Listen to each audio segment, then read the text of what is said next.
सभी का आज के इस ऑनलाइन कक्षा में बहुत बहुत स्वागत है। हार्दिक अभिनंदन है। बच्चों, आज की इस कक्षा के माध्यम से हम अध्ययन करने जा रहे हैं कक्षा 9वीं की पाठ्य पुस्तक कृतिका भाग 1 में संकलित और लेखक श्री जगदीश चंद्र माथुर द्वारा रचित जो एकांकी है रीढ़ की हड्डी, उसके बारे में बच्चों हम अध्ययन करने जा रहे हैं।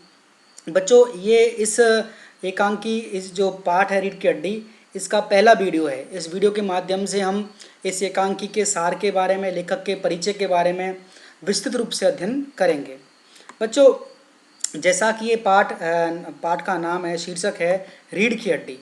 तो जो रीढ़ की हड्डी होती है, जिसको इंग्लिश में हम बैकबोन बोलते हैं, बच्चों लेखक ने इस बैकबोन के माध्यम से इसके प्रतीक के रूप में बैकबोन या रीढ़ की हड्डी का प्रयोग करके मानव के चरित्र और उसके स्वभाव के बारे में बच्चों बहुत रोचक तरीके से हमको बताया है।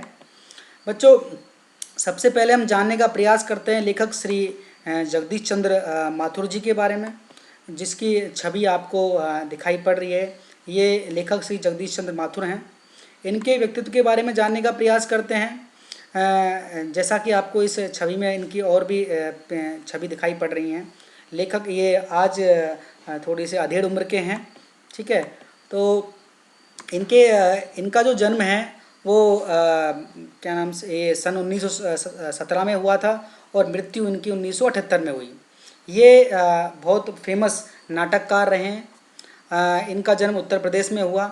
शिक्षा इन्होंने इलाहाबाद विश्वविद्यालय से प्राप्त की और बचपन से ही इन्होंने अनेक अपने स्कूल, कॉलेज और जो सोशल जो फेस्टिवल होते हैं उनमें इन्होंने नाट्य लेखन, निर्देशन और अभिनय का कार्य किया है, ठीक है। तो आगे चलकर उनका यही शौक उनकी जीविका कमाने के रूप में परिवर्तित हो गया। बच्चों, हम इनकी रचनाओं के विषय में जानने का प्रयास करते हैं। इनके सबसे बड़ी बात क्या है, इनकी जो नाटक है उनमें विविधता है, एक रूपता नहीं है। इन्होंने जीवन के अलग अलग क्षेत्रों से संबंधित जो नाटक हैं उनको विषय वस्तु बना करके इन्होंने नाटकों की रचना की है। इन्होंने ऐतिहासिक नाटक भी लिखे हैं, साथ साथ सामाजिक समस्याओं से जुड़े एकांकी नाटक लिखे हैं। एकांकी अर्थात एक अंक की जो है वो नाटक लिखा है। नाटक में एक से अधिक अंक भी हो सकते हैं, ठीक है, लेकिन इन्होंने जो नाटक लिखे हैं वो अधिकतर एकांकी लिखे हैं। एक अंक के जो नाटक हैं, एक सीन के जो नाटक हैं, उन्होंने ज़्यादातर उन नाटकों को लिखा है। उनके कुछ नाटक व्यंग प्रधान भी हैं, अर्थात उन्होंने अपने नाटकों के माध्यम से समाज की व्यवस्था पर व्यंग किया है, सटायर किया है, टॉन्ट मारा है, ताना कसा है। उनके प्रमुख जो नाटक है कोणार्क, दशरथ नंदन, शारदिया, पहला राजा, भोर का तारा, ओ मेरे सपने। ओ मेरे सपने हैं ये, और जो भोर का तारा ये इनका एकांकी संग्रह है। एक अंक के इन्होंने नाटकों का बहुत सारा कलेक्शन इसके माध्यम से लिखा है। बच्चों, हम बात करते हैं जो प्रस्तुत हमारी एकांकी है रीढ़ की हड्डी, ठीक है। जैसा कि हमको पता है रीढ़ की हड्डी क्या होती है। ये रीढ़ की हड्डी हमारे जो पीठ की साइड में जो बैकबोन होती है, इसको हम रीढ़ की हड्डी कहते हैं।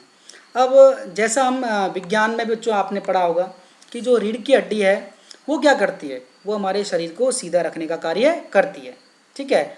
और ये हमारे शरीर का मुख्य हिस्सा, मुख्य पार्ट होता है और इसमें फ्लेक्सिबिलिटी होती है, लचीलापन होता है। इसी के कारण जो इंसान है मुड़ने, बैठने, झुकने वो आराम से ये कार्य कर सकता है।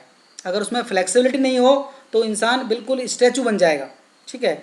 इस फ्लेक्सिबिलिटी या लचीलेपन के कारण ही शरीर हमारा हर कार्य करने में सक्षम होता है। हम एक्सरसाइज के माध्यम से भी कई बार इसको, जब हमारा रीढ़ की हड्डी में प्रॉब्लम होती है तो उसको हम फ्लेक्सिबिलिटी लाने का प्रयास करते हैं। जिस प्रकार रीढ़ की हड्डी हमारे शरीर को सीधा रखने में, उसको उठने बैठने में हमको हेल्प करती है, उसी प्रकार मानव का जो चरित्र है, कैरेक्टर है, वो हमारे व्यक्तित्व का निर्माण करता है। अगर व्यक्ति के अंदर हड्डियाँ नहीं हो तो वो मांस का एक ढेर बन जाएगा, पल्प ऑफ मीट बन जाएगा। इसी तरह व्यक्ति के अंदर अगर रीढ़ की हड्डी नहीं हो तो व्यक्ति वो सीधा खड़ा नहीं रह सकता। इसी प्रकार व्यक्ति का जो चरित्र है, चरित्र का जो उसकी विशेषताएं हैं, वो व्यक्तित्व का निर्माण करती हैं। बिना चरित्र वाला व्यक्ति ठीक उसी प्रकार होता है जिस प्रकार बिना रीढ़ वाला जो शरीर है इस प्रकार का मनुष्य होता है। उसी मनुष्य के समान व्यक्ति जो है बिना चरित्र वाला मनुष्य होता है। अर्थात जो भूमिका रीढ़ की हड्डी व्यक्ति को जो मनुष्य के जीवन में निभाती है शारीरिक रूप से, उसी प्रकार जो व्यक्ति का चरित्र है उसके व्यक्तित्व का निर्माण करता है। वो व्यक्ति के जो है स्वभाव को और उसकी विशेषताओं को वो बनाता है। ठीक है, तो इसके बाद हम और बच्चों इसमें जो है जानने का प्रयास करें कि जब ये जो मनुष्य में, जो हमारे समाज में जो रीतियाँ, परिपाटियाँ, ट्रेडिशंस, जो परंपराएं हमारे अंदर फैली हुई हैं। ठीक है, क्योंकि ये जो परंपराएं होती हैं प्राचीन काल से होती हैं, और जब मनुष्य छोटा होता है तो उसको उसके जो घर वाले, माता पिता उन परंपराओं का ज्ञान कराते हैं। लेकिन आवश्यक नहीं है कि जो परंपराएं चली आ रही हैं वो परंपराएं प्राचीन काल में तो सकता है सही थी, उपयुक्त थी, सूटेबल थी, लेकिन वर्तमान में उनका कोई औचित्य है या नहीं, ये आवश्यक नहीं है। ठीक है, तो जब वो परंपराएं मनुष्य के लाभ के स्थान पर उसका नुकसान करने लगे, अहित करने लगे, तो वे दोष बन जाती हैं, वो विकार बन जाती हैं। ठीक है, तो ऐसी परंपराओं को जो मनुष्य के विकास में बाधक हैं, समस्याएं उत्पन्न कर रही हैं, ऐसी परंपराओं को हमें दूर करना चाहिए। क्योंकि जरूरी नहीं है कि आज वर्तमान काल की जो आवश्यकताएं, जो विशेषताएं और जो माहौल है, उन माहौल में वो परंपराएं लागू होती हैं या फिर वो फ्रूटफुल हों। ठीक है, जैसे हम बात करें स्त्रियों के पढ़ाने की, प्राचीन काल में स्त्रियों को नहीं पढ़ाया जाता था, लेकिन आज क्यों नहीं पढ़ाया जाता पहले? क्योंकि उनको, स्त्रियों को पढ़ाने की प्राचीन काल में आवश्यकता महसूस नहीं हुई होगी। लेकिन वर्तमान काल में जब जीवन जो जीना है, बच्चों को पालना है, बड़ा महंगा हो गया है, वहाँ स्त्री और पुरुष दोनों को कंधे से कंधा मिला करके कार्य करना पड़ रहा है। तो वहाँ स्त्रियों को, अगर स्त्री पढ़ी लिखी नहीं होगी तो रोजगार नहीं कर पाएगी, अपने बच्चों में अच्छे संस्कार नहीं डाल पाएगी। तो स्त्रियों को जो ना पढ़ाने की परंपरा प्राचीन काल में हो सकता है सही हो, लेकिन वर्तमान काल में तो वो सही नहीं है। तो ये जो एकांकी है, समाज में मौजूद इन्हीं परंपराओं के दोषों पर कटाक्ष करती है, व्यंग कसती है, ताना मारती है। हमारा समाज इन परंपराओं के जो परंपराओं कारण जो मानसिकता बनी है, मेंटलिटी बनी है, हमारे मन में जो परंपराएं समा गई है, उन परंपराओं का गुलाम बन करके बिना रीढ़ वाला शरीर हो गया है। जिस प्रकार, चूंकि हमारे रीढ़ भी है, रीढ़ में हमको फ्लेक्सिबिलिटी आवश्यक है, उसी प्रकार परंपराओं में हमको लचीलापन लाना है। उन परंपराओं को जो पहले नियम कानून से बनी हुई है, उनको वर्तमान काल के नियम कानून के अनुसार उनमें परिवर्तन करना अति आवश्यक है। अगर नहीं करेंगे हम, तो हमारा जो शरीर है, हमारा जो जो व्यक्ति है, जो हमारा वर्तमान समाज है, वो बिना रीढ़ वाला समाज बन जाएगा। यहाँ लेखक ने शंकर जैसे लड़कों के बारे में बता करके, ठीक है, ऐसे ही व्यक्तित्व के बारे में बताया है जिनका, जो बिना रीढ़ वाले हैं, अर्थात जिनका कोई व्यक्तित्व नहीं है और ना ही इनका कोई चरित्र है। ये सारी उम्र दूसरों के इशारों पर ही चलते हैं। ये लोग समाज के ऊपर सिवाय बोझ के अलावा कुछ नहीं होते। इसलिए जो इस एकांकी की नायिका है, हीरोइन है उमा, उसने शंकर को बिना रीढ़ वाला मनुष्य बताया है। तो बच्चों, ये जो बिना रीढ़ वाला मतलब है कि रीढ़ में फ्लेक्सिबिलिटी आवश्यक है। अगर फ्लेक्सिबिलिटी नहीं होगी तो हम कोई काम नहीं कर पाएंगे। उसी प्रकार समाज के अंदर जो परंपराएं हैं, उन परंपराओं को आज के वर्तमान आवश्यकताओं के अनुरूप, वर्तमान वातावरण के अनुरूप उनमें लचीलापन, उनमें फ्लेक्सिबिलिटी, उनमें परिवर्तन आवश्यक है। अगर हम परिवर्तन नहीं करेंगे तो समाज भी हमारा बिना रीढ़ वाला जो है समाज बन जाएगा। ठीक है बच्चों, तो हम बात करें जो प्रस्तुत पाठ है, प्रस्तुत एकांकी है, उसके बारे में। जो रीढ़ की हड्डी जो एकांकी है, इसके माध्यम से लेखक ने समाज में स्त्रियों के प्रति, महिलाओं के प्रति व्याप्त रूढ़िवादी मानसिकता, रूढ़ी बोलते हैं परंपरा, परंपराओं से चली आ रही जो ट्रेडिशनल सोच है, उस सोच के आधार पर जो मानसिकता बनी हुई है, जो हमारी सोच बनी है, उस पर प्रहार किया है, हमला किया है, और स्त्रियों की शिक्षा एवं उससे उत्पन्न उनके आत्मविश्वास और साहस को दर्शाया है कि किस प्रकार अगर स्त्रियों को पढ़ाया जाएगा तो उनसे वो शिक्षित होंगी, उनमें सेल्फ कॉन्फिडेंस आएगा, उनमें हिम्मत आएगी, और वो समाज में जब उनका शोषण होगा तो उस शोषण के खिलाफ वो पुरजोर तरीके से अपनी आवाज़ उठा पाएगी, अपनी बात को रख पाएगी। तो लेखक ने इस एकांकी के माध्यम से वर्तमान काल में स्त्रियों की शिक्षा की आवश्यकता पर भी जोर दिया है। बच्चों, हम बात करें अब इसके जो पाठ के बारे में, और जो हम बात करें, इस एकांकी में लेखक ने जो निम्न पात्र हैं, चूँकि एकांकी है, नाटक है, इसका मंचन होना होता है स्टेज पर, तो यहाँ पे पात्र दिए हुए हैं, कैरेक्टर दिए हुए हैं। जैसे फिल्म में कैरेक्टर होते हैं, यहाँ पे एकांकी में कैरेक्टर हैं। इन कैरेक्टर के माध्यम से समाज में स्त्रियों के प्रति मानसिकता और पुरुष वर्ग की रूढ़िवादी सोच को व्यक्त किया है कि पुरुष अपने आप को आज भी डोमिनेंट मानता है, वो मानता है वो घर का मालिक वही है। जो महिलाएं हैं वो उनके लिए तुच्छ है, नगण्य है, उनका कोई औचित्य नहीं है, उनका कोई व्यक्तित्व नहीं है। तो इस कहानी में, इस एकांकी में निम्न चरित्र हैं। पहला है रामस्वरूप, जो कि उमा का पिता है। प्रेमा, जो कि उमा की माँ है। उमा कौन है? एकांकी की नायिका है। रतन कौन है? रामस्वरूप के घर का नौकर है। गोपाल प्रसाद कौन है? वो शंकर का पिता है। और शंकर कौन है? वो लड़का है जो गोपाल प्रसाद का, और वो उमा को देखने आ रहा है। बच्चों, ये वाली इंसिडेंट आपने भी देखी होगी कभी कि लड़की की शादी होनी है तो लड़के वाले लड़की को घर पे देखने के लिए आते हैं और उस लड़की को इस तरह देखते हैं, उसके बारे में इतनी जानकारी प्राप्त करने का प्रयास करते हैं, माना कि वो, हम जब मार्केट में जाते हैं, कभी शोरूम में जाते हैं, जब हम टीवी फ्रिज खरीदते हैं, उस टीवी और फ्रिज के बारे में जितनी जानकारी हम हासिल करने का प्रयास करते हैं, उसी प्रकार हम लड़की को देखने जा रहे हैं उसके बारे में हम इस प्रकार की सोच रखते हैं। क्या जो लड़की है, ये सोचने वाली बात है, क्या वो जो लड़की है वो कोई टीवी या फ्रिज है? क्या वो फर्नीचर है? क्या उसमें आत्मा नहीं है? क्या उसमें भावनाएं नहीं हैं? तो इस एकांकी के माध्यम से लेखक ने इस पूरी जो बात है इसको बड़ी मार्मिकता के साथ में हृदय को छू लेने वाली कंडीशन के रूप में बहुत अच्छे से उन्होंने रखा है। बच्चों, इन चरित्रों के बारे में थोड़ा विस्तार से जानने का प्रयास करते हैं। जैसा था सबसे पहला चरित्र हमारा जो पात्र परिचय हम देखते हैं विस्तार से। सबसे पहला हम बात करें रामस्वरूप के बारे में। जैसा बताया मैं, रामस्वरूप कौन है? रामस्वरूप लड़की का पिता है, ठीक है। और जो अब बहुत आधुनिक सोच का है, वो अपनी लड़की को हायर एजुकेशन दिलाता है, बीए तक ग्रेजुएशन उसको कराता है, बैचलर ऑफ आर्ट्स कराता है, किंतु समाज की परंपराओं के आगे वो भी मजबूर हो जाता है। जब अधिक पढ़े लिखे होने के कारण उसकी लड़की की शादी नहीं होती है तो वो मजबूर होकर के अपनी बेटी से अपनी उच्च शिक्षा को छिपाने के लिए कहता है। वो ये चाहता है कि उसकी बेटी भी जो लड़के वालों की जो सोच है उस सोच के आगे झुक जाए और उसी प्रकार का व्यवहार करे जैसा कि लड़के वाले चाहते हैं। तो देखा जाए रामस्वरूप बहुत अच्छा व्यक्ति, एक अच्छा जिम्मेदार पिता है, लेकिन कहीं ना कहीं वो जो समाज की परंपरा हैं, जो सोच है रूढ़िवादी, जो ऑर्थोडॉक्स विचार हैं उनके आगे वो झुक जाता है। इसके बाद हम बात करें दूसरी जो प्रेमा है। प्रेमा कौन है? रामस्वरूप की पत्नी है।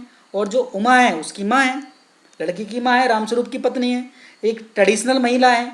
वो इस एकांकी में उसी प्रकार व्यवहार करती है जैसा कि उसने अपने जीवन में पाया है। लड़की को वो अपने हायर एजुकेशन दिलाने के खिलाफ होती है। वो ये चाहती है कि उसकी लड़की समाज की जो परंपराएं उनके अनुरूप व्यवहार करे।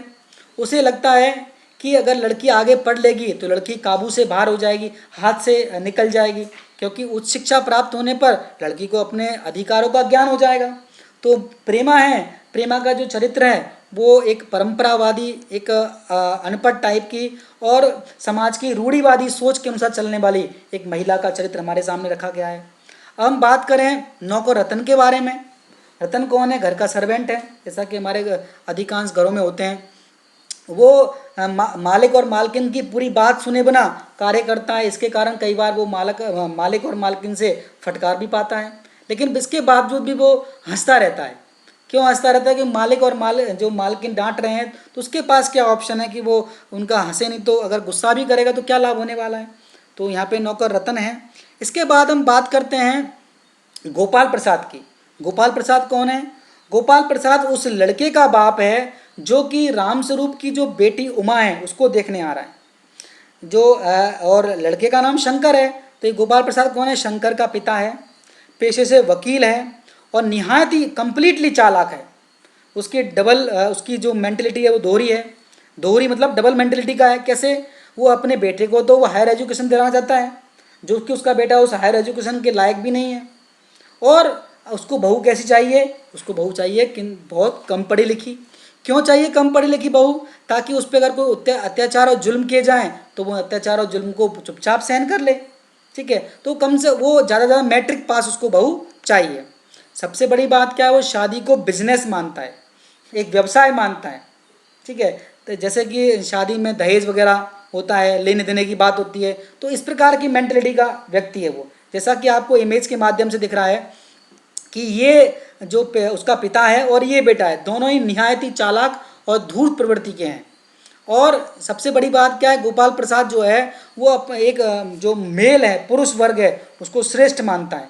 बोला है कि ये काबिल होना और समाज में इज्जत पाना तो मर्दों का अधिकार है। अगर स्त्रियां भी काबिल हो गई और अधिकार पागी तो हमें कौन पूछेगा। इस प्रकार की मेंटलिटी का वो व्यक्ति है।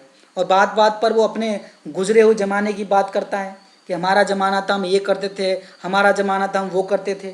तो इस प्रकार के चरित्र का जो व्यक्ति है गोपाल प्रसाद, जो काइया प्रवृत्ति का है, जो और वो बहुत ही अजीब टाइप की विकृत मानसिकता का जो है, टेढ़ी मेढ़ी जो सोच का व्यक्ति है। जैसा कि आपको चित्र में उसके चेहरे से लग रहा होगा कि आंखें उसकी चौड़ी हैं, मतलब ऐसा लग रहा है कि वो क्या नाम से समाज की तमाम तरह की चालाकी उसके अंदर समाहित है। बच्चों, हम बात करते हैं शंकर। शंकर जो उसका गोपाल प्रसाद का लड़का है, ठीक है, अब वो जैसा बाप ऐसा ही बेटा है वो। ठीक है, वो लड़का क्या करता है, उमा को देखने आ रहा है। सबसे बड़ी बात, वो गिरे हुए चरित्र का व्यक्ति है, लड़कियों का पीछा करता है, लड़कियों के हॉस्टल में चक्कर लगाता है, और वहाँ जब वो पकड़ा जाता है तो नौकरानी के पैर पकड़ करके वहाँ से भागता है। ठीक है, पढ़ने में बिल्कुल होशियार नहीं है, लेकिन पिता चूंकि वकील हैं, पैसे वाले हैं, उसको ज़बरदस्ती पढ़ा रहे हैं। वो एक एक साल मंद बुद्धि वाला है, कम बुद्धि है उसके अंदर, पिता का गुलाम है, पिता जैसा कह देते हैं उसकी हाँ में हाँ मिलाता है। और समाज पर ऐसा जो चरित्र है वो कलंक के समान है। पढ़ने में होशियार नहीं है, एक एक साल की परीक्षा पास करने में वो मार्जिन रखता है, एक साल की परीक्षा को 2 साल में पास करता है। क्योंकि वो मर्द है, पुरुष वर्ग है, इसलिए उसकी सारी कमजोरियों को उसका पिता ढांप लेता है, छुपा लेता है। अब बच्चों, हम बात करें अब जो इस पूरे एकांकी की जो नायिका है, हीरोइन जिसको मान सकते हैं, मुख्य पात्र है, वो उमा के बारे में। उमा, क्योंकि और उमा क्या है, उमा एक आत्मविश्वासी और स्वाभिमानी लड़की है। उसके अंदर आत्मविश्वास है, सेल्फ रिस्पेक्ट है, सेल्फ कॉन्फिडेंस है, पढ़ी लिखी है, बीए किया है, साहसी है, हिम्मत है। वो जब गोपाल प्रसाद और शंकर की बातों से परेशान हो जाती है तो उनको वो आईना दिखा देती है। हर कार्य में निपुण है, पढ़ने में निपुण एक्सपर्ट है, गाने गाने में एक्सपर्ट है, कढ़ाई बुनाई में, रसोई के कार्य में एक्सपर्ट है। लेकिन विवाह के योग हो गई है, अब उसकी पढ़ाई उसकी विवाह में बाधा बन रही है। क्योंकि कोई भी व्यक्ति जो है वो उस जमाने की सोच थी कि उनको बहू चाहिए कम पढ़ी लिखी चाहिए, पढ़ी लिखी तो चाहिए लेकिन कम पढ़ी लिखी चाहिए। यहाँ भी पेच है, कम पढ़ी लिखी क्यों चाहिए, अनपढ़ क्यों नहीं चाहिए। अनपढ़ होगी तो उनके जो होने वाले बच्चों को कौन पढ़ाएगा। तो वो चाहते हैं कि बहू पढ़ी लिखी तो हो, 10th पास हो, ताकि वो बच्चों की जिम्मेदारियों से भी वो पुरुष वर्ग है वो मुक्त हो जाए, उनको पढ़ाने की जिम्मेदारी उसी उसी पे आ जाए। और कम पढ़ी लिखी इसलिए चाहिए ताकि वो अपने आप में वो अपने खुददार ना बन पाए, अपने पैरों पर खड़ी ना हो पाए, रोजगार ना कर पाए, और जब उस पर पुरुष वर्ग अत्याचार करे उन अत्याचारों को चुपचाप सहन कर ले। तो लेकिन जो उमा है वो इस प्रकार की नहीं है, वो अन्याय के खिलाफ आवाज़ उठाने वाली लड़की है। और चूंकि इस प्रकार एकांकी की नायिका भी है। और गोपाल प्रसाद और शंकर, गोपाल उनको वो आईना दिखा देती है उनकी, वो जब उनकी बातों से परेशान हो जाती है तो वो अपनी आवाज़ बुलंद करती है और उनको वहाँ से अपमानित कर करके घर से बाहर निकाल देती है। बच्चों, इस प्रकार हमने इसके चरित्रों के बारे में अध्ययन किया। अब हम बात करते हैं बच्चों, कहानी जो एकांकी कैसे बढ़ती है। इस एकांकी को आखिर जो लेखक जगदीश चंद्र माथुर ने कैसे डेवलप किया है उसको। सबसे पहले हम बात करते हैं कि सबसे पहला सीन क्या होता है। जो पार्ट स्टार्ट होता है एकांकी की शुरुआत, कि घर का एक रामस्वरूप के घर का दृश्य दिखाया जाता है। उनका परिवार जो है, गोपाल प्रसाद और उनके बेटे शंकर, जो कि उनकी लड़की उमा को देखने वाले, रामस्वरूप की लड़की उमा है, विवाह योग्य है, उसको देखने के लिए गोपाल प्रसाद और उनका बेटा शंकर आ रहे हैं। तो उनके स्वागत की तैयारी में लगे हुए हैं कि उनके लिए तख्त बिछाया जा रहा है, तख्त पे दरी बिछाई जा रही है, पिलो लगाए जा रहे हैं, उनके खाने की व्यवस्था देखी जा रही है। जब घर में टोस्ट पर लगाने के लिए बटर नहीं है तो बटर लाने के लिए नौकर रतन को मार्केट भी भेजा जा रहा है। तो सब उनके स्वागत की तैयारी में लगे हुए हैं। कोई लड़का या उनका परिवार उनकी पढ़ी लिखी बेटी उमा से विवाह के लिए सहमत नहीं हो रहा है। किनकी, रामस्वरूप के जो बेटी उमा से कोई शादी करने के तैयार नहीं है। और बाधा क्या है कि उमा ज़्यादा पढ़ी लिखी है, चश्मा लगाती है। दूसरी बात ये है, चश्मे से उनकी जो लड़की की सुंदरता, ऐसा लोग जो गलत मानसिकता के लोग मानते हैं कि लड़की चश्मा लगाने से लड़की की सुंदरता कम होती है। तब अपनी बेटी की उच्च शिक्षा को छिपाने पर गोपाल प्रसाद और उनका बेटा उमा को देखने आ रहे हैं।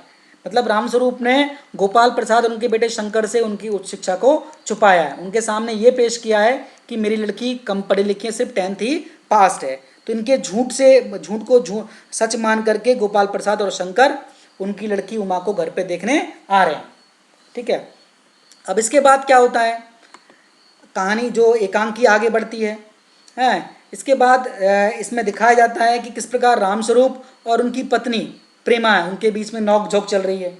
ये भी इस कहानी में, इस एकांकी में दिखा रहे हैं। ठीक है, उनके बीच में वार्तालाप हो रहा है रामस्वरूप और प्रेमा के बीच में, और मीठी नोक झोंक जो पति पत्नी के बीच में चलती है वो दिखाई गई है। उमा की उच्च शिक्षा के कारण विवाह में आ रही समस्या के लिए जो रामस्वरूप की पत्नी है प्रेमा, वो रामस्वरूप को दोषी मानती है। वो ये बोलती है अगर ये आप अपनी बेटी को आगे नहीं पढ़ाते तो आज ये नौबत नहीं आती, इसकी शादी बड़ी आराम से हो गई होती थी। वह उच्च शिक्षा को व्यर्थ मानती है प्रेमा, और कहती है कि अगर एक सुगढ़ गृहिणी बनना है, एक परफेक्ट हाउस वाइफ बनना है, तो उसके लिए स्त्री सुबोधिनी नामक पुस्तक है, उसको पढ़ लीजिए। तो सारा ज्ञान स्त्री को, जो उनकी परिवार को पालने के लिए काम आने वाला है, वो सारा ज्ञान तो स्त्री सुबोधिनी नामक पुस्तक में मिल जाएगा। तो महिला के लिए जो उच्च शिक्षा है वो बेकार है, वो ऐसा मानती है प्रेमा, क्योंकि उसने अपने जीवन में यही किया था। रामस्वरूप जो है वो पत्नी की बकबक से परेशान हो जाता है और उसे ऐसा ग्रामोफोन, ऐसा टैप रिकॉर्डर जो कहता है जो अपने आप बंद नहीं होता है। एक बार चालू हो गया तो प्रेमा बोलना ही शुरू कर देती है। वह जो रामस्वरूप है अपनी पत्नी प्रेमा को कहता है कि जब लड़के वाले आएंगे देखने के लिए तो उमा को मेकअप करके उनके सामने प्रस्तुत करे, क्रीम पाउडर लिपस्टिक वगैरह लगा करके सामने लाए। लेकिन उमा को इन सब चीज़ों से नफरत है, वो इन सब चीज़ों को नहीं मानती है और वो ऐसा करने के लिए तैयार भी नहीं होती है। इसके बाद एकांकी में दिखाते हैं, क्या दिखाया जाता है कि गोपाल प्रसाद और उनके लड़के का आगमन होता है उनके घर में। किसके घर में? रामस्वरूप के घर में। ठीक है, उनका इंतजार कर रहे हैं रामस्वरूप, प्रेमा और उनकी जो बेटी है उमा। इसी बीच क्या होता है कि जो टोस्ट पर लगाने के लिए घर में मक्खन नहीं होता है, तो अपने नौकर रतन को वो मक्खन लाने के लिए मार्केट में भेज देता है रामस्वरूप। जैसे ही नौकर रतन जो है घर से बाहर निकलने का प्रयास करता है, उन्हें गोपाल प्रसाद और शंकर आते हुए दिखाई पड़ते हैं, आ जाते हैं घर में वो। इसके बाद जो रामस्वरूप है उनके साथ में सामान्य शिष्टाचार निभाता है। ठीक है, उनको हाय जो नमस्कार वगैरह करता है। और दोनों जो गोपाल प्रसाद और जो शंकर हैं वो चेहरे से फितरती और जो खासकर गोपाल प्रसाद चेहरे से फितरती और अनुभवी दिखता है कि ये बंदा जो है बहुत चालाक है और एक्सपीरियंस्ड है। शंकर की आवाज़ पतली है, लड़कियों की तरह, जैसे लड़कियों की आवाज़ पतली होती है, और उसकी कमर झुकी हुई है, रीढ़ की हड्डी बैंड है। मतलब उसके शरीर से भी लग रहा है कि ये व्यक्ति, इसका अपना कोई चरित्र नहीं है, अपना कोई इंडिविजुअलिटी या व्यक्तित्व नहीं है। रामस्वरूप जो सामान्य शिष्टाचार निभा करके शंकर की पढ़ाई के बारे में पूछते हैं, भाई बेटा शंकर कितना पढ़े लिखे हो, क्या कर रहे हो आजकल। शंकर है अपने जो पास होने के लिए, जैसा मैंने बताया, मार्जिन की बात करता है। वो एक एक साल को दो साल में, एक वर्ष की पढ़ाई को दो साल में पास करने की बात करता है। ठीक है, इसके बाद क्या होता है, लेखक एकांकी को आगे बढ़ाता है। अब जो वह रामस्वरूप और गोपाल प्रसाद बातें कर रहे होते हैं तो बात बात पर अपने पुराने ज़माने की बात करते हैं कि हमारा ज़माना था तो हम ऐसे कर लिया करते थे, आजकल के बच्चों में दम ही नहीं है, साहस ही नहीं है, हिम्मत ही नहीं है, इस प्रकार की बातें करते हैं। वो बात बात में अपने ज़माने की बात करते हैं, जबकि अपने ज़माने की बात करना उचित नहीं है, क्योंकि हर ज़माने की अपनी आवश्यकताएँ होती हैं, अपना माहौल होता है, अपना वातावरण होता है। हर ज़माने में हर चीज़ परिवर्तित हो जाती है, तो ऐसी बात करना औचित्यपूर्ण नहीं है, फ्रूटफुल नहीं होता है। वो जो है गोपाल प्रसाद अपने पास्ट के बारे में अपनी डींगे हाँकते हैं, और रामस्वरूप भी विवश होकर के क्या करते हैं, वो गोपाल प्रसाद की हाँ में हाँ मिलाते जाते हैं, क्योंकि वो बेटी वाला है रामस्वरूप, और जो गोपाल प्रसाद है बेटे वाला है। और वो गोपाल प्रसाद अपने ज़माने को कलरफुल बताता है कि कि हमारा ज़माना था बहुत रंगीन था, आज का ज़माना कलरलेस हो गया है। सबसे बड़ी बात, गोपाल प्रसाद विवाह को बिजनेस मानते हैं। जब वो उमा के बारे में बात कर रहा है तो उमा की खूबसूरती से उन्हें कोई मतलब नहीं है, उन्हें सिर्फ दो चीज़ों से मतलब है, उमा कम पढ़ी लिखी हो और उनको गुराम स्वरूप शादी में खूब सारा दहेज दे, उनको सिर्फ इन दो बातों से मतलब है। ठीक है। गोपाल जो शंकर और गोपाल प्रसाद जब वो रामस्वरूप उनके पास से चले जाते हैं तो घर की बात करते हैं कि भाई घर तो बड़ा अच्छा है, लगता है पैसे वाला है। ठीक है। इसी बीच जो गोपाल प्रसाद हैं वो अपने बेटे शंकर को बोलते हैं अपनी बैकबोन को, रीढ़ की हड्डी को सीधा करके बैठिए। आपके दोस्त भी आपके बारे में यही शिकायत करते हैं कि शंकर की तो बैकबोन ही नहीं है। इससे पहले कि पूरा सेंटेंस पूरा कर पाए वो गोपाल प्रसाद, रामस्वरूप अब उसमें कदम रख देते हैं। अब बात आती है कि जब लड़के और लड़की की शादी होती है तो उनका जायचा बोलते हैं, जन्म पत्री को मिलाने की बात होती है। लेकिन मैंने बताया आपको कि गोपाल प्रसाद को इन सबसे कोई मतलब नहीं है। वो क्या, जब रामस्वरूप पूछते हैं कि मेरे बेटे उमा की और आपके लड़के शंकर की कुंडली तो मिल गई है, मिल तो गई है, तो अगर नहीं मिली तो बताइए। तो बोलता है कुंडली तो अपना आप मिल जाएगी, मैंने भगवान जी के चरणों में रख दी है, वो तो ऑटोमेटिकली मिल जाएगी। मतलब उन्हें कुंडली से कोई मतलब नहीं है, उन्हें सिर्फ दो ही बातों से मतलब है, लड़की कम पढ़ी लिखी होनी चाहिए और सबसे बड़ी बात उनको दहेज खूब मिलना चाहिए। जब दोनों की बात हो रही है तो उनके बीच चलती है सरकार आजकल चीनी पर, शुगर पर टैक्स लगाने जा रही है। तो गोपाल प्रसाद कहते हैं कि सरकार को अगर इनकम करनी है तो उनको खूबसूरती पर टैक्स लगाना चाहिए, ब्यूटी पर टैक्स लगाना चाहिए, और जो ब्यूटी चुनने का अधिकार जो है व्यक्ति पर खुद पर छोड़ देना चाहिए। तो कोई वो मानते हैं अगर ऐसा रहेगा तो कोई व्यक्ति अपने आप को कम खूबसूरत दिखाना नहीं चाहेगा, ज़्यादा खूबसूरत बताना चाहेगा तो गवर्नमेंट के पास ज़्यादा टैक्स आएगा। ऐसी सोच गोपाल प्रसाद रखते हैं। ठीक है। उनका ये मानना है कि लड़की का खूबसूरत होना बहुत ज़रूरी है गोपाल प्रसाद का, लेकिन ना भी हो तो चलेगा उनके लिए। ठीक है। इसके बाद वो जैसे बताया कि जन्म पत्री मिलाने को वो औपचारिकता, फॉर्मेलिटी मानते हैं कि वो तो ऑटोमेटिकली मिल ही जाएगी।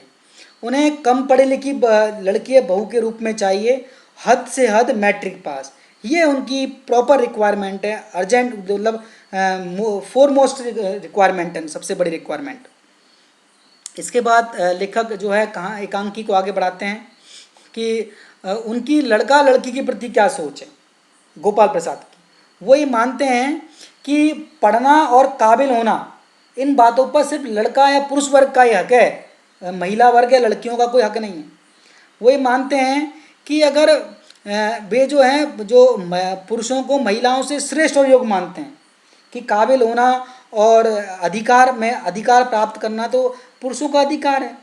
वो अगर पॉलिटिक्स पर बातें करना, ठीक है, घर में उनका हुक्म चलना, ये तो मर्दों का अधिकार है। अगर ये कार्य भी अगर ये अधिकार भी महिलाओं को मिल गए तो पुरुष वर्ग का क्या होगा। ऐसी सोच गोपाल प्रसाद की है। वे लड़कियों के पढ़ने को बेकार मानते हैं और कहते हैं अगर लड़कियां पढ़ लिख गई तो मैडम बन जाएंगी और वो नखरे दिखाएंगी तो उनके नखरे कौन उठाएगा। ऐसी सोच गोपाल प्रसाद रखते हैं। रामस्वरूप हालांकि आधुनिक सोच के व्यक्ति हैं, लेकिन लड़की का बाप होने के कारण और उसकी लड़की की शादी में हो रही तकलीफ़ों को ध्यान रखते हुए वो उनकी गोपाल प्रसाद की हाँ में हाँ मिलाते हैं। ठीक है। इसी बीच अब वो उमा को पान की तस्तरी के साथ में बुलाते हैं कि बेटा आ जाओ पान ले आओ। जैसे जनरली लड़कियां हैं चाय लेकर आती हैं, यहाँ वो पान की तस्तरी के साथ में उमा को बुलाते हैं। अब उमा सामने आ जाती है, किनके सामने, गोपाल प्रसाद और शंकर के सामने। उमा गोपाल प्रसाद उनके बेटे शंकर के सामने पान की तस्तरी लेकर के आती है तो दोनों बाप बेटे उस लड़की को बहुत गौर से देखने लगते हैं। खासकर जो शंकर है वो ललचाई नज़रों से उस लड़की को देखता है। गोपाल प्रसाद उसका पूरा बिल्कुल अपनी आंखों में स्कैनर लगा करके उसका स्कैन करते हैं, लग रहा है कि पूरा स्कैन कर रहे हैं। इसी बीच तस्तरी जब वो टेबल पर रख रही है पान की, तो इसी बीच उसका जो थोड़ा सा घूंघट है हल्का सा उठ जाता है तो उसकी नाक पर रखा हुआ गोल्डन फ्रेम, सोने का बना हुआ फ्रेम का जो चश्मा है, गोल्डन रिम वाला चश्मा है, वो दिखाई पड़ जाता है। तो इसका मतलब लड़की ने चश्मा लगाया हुआ है। अब उनके दिमाग में बात खटकती है कि लड़की का चश्मा लगा क्यों, या इसका मतलब या तो ये ज़्यादा पढ़ती लिखती होगी, ज़्यादा पढ़ी लिखी होगी।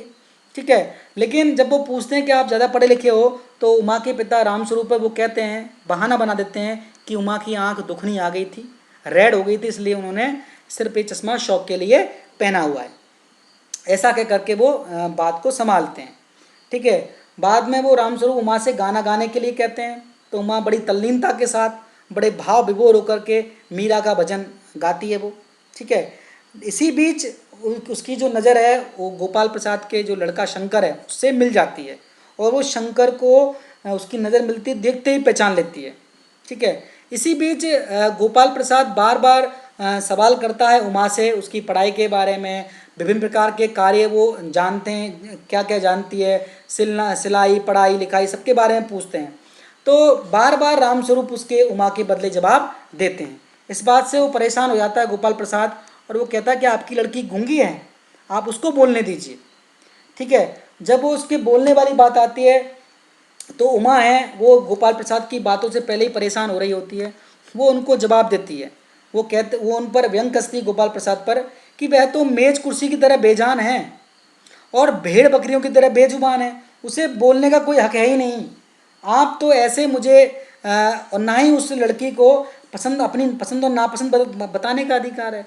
वो उनसे इस बात से परेशान होती है कि आप मुझे इस प्रकार देखने आए हो जैसे कोई व्यक्ति मेज कुर्सी खरीदने आता है।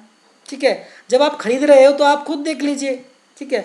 अगर आपको पसंद आए तो आप तो ठीक है, नहीं आता है तो उसमें मेज और कुर्सी को बोलने का अधिकार नहीं होता। वो इस प्रकार बात करके और गोपाल प्रसाद पर व्यंग कसती है। ठीक है।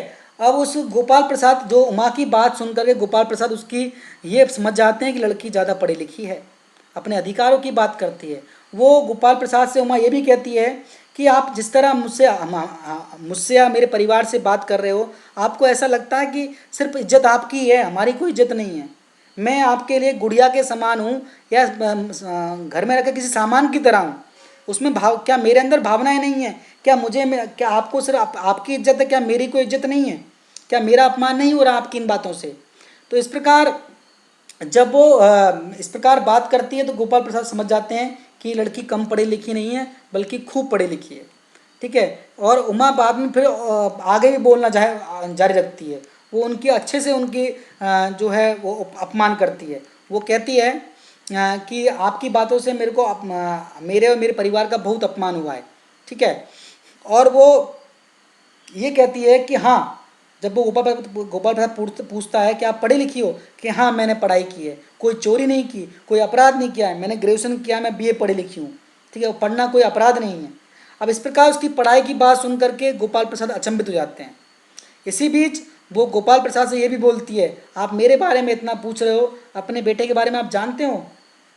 ये जो आपका लड़का शंकर है इसका तो ये चरित्रहीन है। वह इनसे पूछिए आपकी कि वो किस प्रकार पिछले साल लड़कियों के हॉस्टल में चक्कर लगा रहा था, और जब वो पकड़ा गया तो वो नौकरानी के पैर पकड़ करके भागा था वहाँ से। आपको मेरे चरित्र के बारे में आपको बात करने का कोई अधिकार नहीं। पहले आप अपने बेटे के चरित्र के बारे में देखिए। वह शंकर को चरित्रहीन और बिना रीढ़ की हड्डी वाला कहती है। वो कहती है इसका कोई चरित्र है ही नहीं है। पहली बात चरित्र गिरा हुआ, दूसरा इसका अपना कोई व्यक्तित्व नहीं है। आप इतनी बातें कर रहे हो, ये जो शंकर है आपकी मर्जी के बगैर कुछ बोला है अभी तक? क्योंकि उसका अपना कोई इंडिविजुअलिटी, अपना कोई व्यक्तित्व है ही नहीं है। इस प्रकार ये जो वो बोलती है गोपाल प्रसाद और शंकर से, तो उनको बड़ा चुभता है गोपाल प्रसाद को, शंकर को, और वो क्या करते हैं, अपने आप को अपमानित महसूस करके वहाँ से चले जाते हैं। उमा उनको अपनी खूब अच्छी सुना कर उनको भेज देती है। गोपाल प्रसाद अपने मन में बेबस होकर के और लेकिन गुस्सा होते हुए, गुस्सा किस बात का है कि उनकी बेटी की जो सगाई ना हो पाई है, और जो रामस्वरूप इस बात से दुखी होते हैं कि उनकी बेटी की सगाई नहीं हो पाई, लेकिन गोपाल प्रसाद अपमानित होकर के, लेकिन वो कुछ कह नहीं पाते। क्यों? क्योंकि उमा ने जो बातें रखी वो सच बातें थी। और शंकर रुआंसा हो जाता है कि उनको इतनी अच्छी सुंदर लड़की है वो नहीं मिली, तो वो गोपाल प्रसाद और शंकर घर से, वो रामस्वरूप के घर से चले जाते हैं। अब पीछे रामस्वरूप है वो हताश होकर के, निराश होकर के कुर्सी पर बैठ जाता है। हताशा किस बात की है, निराशा किस बात की है कि उनकी बेटी की सगाई नहीं हो पाती है। प्रेमा जो है, उसकी जो प्रेमा है वो घबराहट में रामस्वरूप के पास आती है और वो कहती है कि उमा बहुत तेज तेज रो रही है, पता नहीं क्या हुआ है। ठीक है। अब जो एकांकी का लास्ट सीन क्या है, जो नौकर को मक्खन लाने के लिए, बटर लाने के बजाय वो घर में प्रवेश करता है कि बाबूजी मैं बटर ले आया हूँ। और वो बटर किसके लिए है? वो कहता है इसी जो बटर वाली बात के साथ जो लेखक जगदीश चंद्र माथुर हैं इस एकांकी को समाप्त कर देते हैं। बच्चों तो इस पूरी एकांकी के माध्यम से लेखक जगदीश चंद्र माथुर ने बहुत जो विभिन्न प्रकार के चरित्र हमारे समाज में पाए जाते हैं उन चरित्रों का हमारे सामने बहुत खूबसूरती से वर्णन किया है। राम स्वरूप एक मजबूर बाप है, प्रेमा एक मजबूर माँ है, ठीक है। रतन घर का नौकर है, चलो रतन का इतना वर्णन नहीं है। इसके बाद गोपाल प्रसाद शंकर जैसे जो लोग हैं वो हमारे समाज में बहुत सारी मात्रा में पाए जाते हैं। लेकिन समाज को आवश्यकता है उमा जैसी लड़की की जो अपने अन्याय के खिलाफ अपने अपमान के खिलाफ खड़ी हों और समाज को एक नई दिशा दें, ठीक है, ताकि वो समाज में कोई व्यक्ति इस प्रकार औरतों के साथ में, महिलाओं के साथ में, लड़कियों के साथ में बदतमीजी न कर पाएँ, उनका अपमान न कर पाएँ। तो लेखक ने इस कहानी को इसी उद्देश्य के साथ में लिखा है। बच्चों जैसा मैंने आपको इसमें दिख रहा है, आपको ये रामस्वरूप जी हैं, ये उसकी लड़की उमा है और ये गोपाल प्रसाद और शंकर हैं, ये चले जा रहे हैं इनकी बात को सुन करके, ठीक है। तो बच्चों उम्मीद है आपको इस वीडियो के माध्यम से जो मैंने इस पूरा पाठ के सार के बारे में बताने का प्रयास किया है ये आपको उपयोगी साबित होगा। बच्चों अगले वीडियो में हम इसके जो प्रश्न उत्तर हैं उनके बारे में चर्चा करेंगे। बच्चों इस वीडियो को देखने के लिए आपका बहुत बहुत धन्यवाद, बहुत बहुत आभार।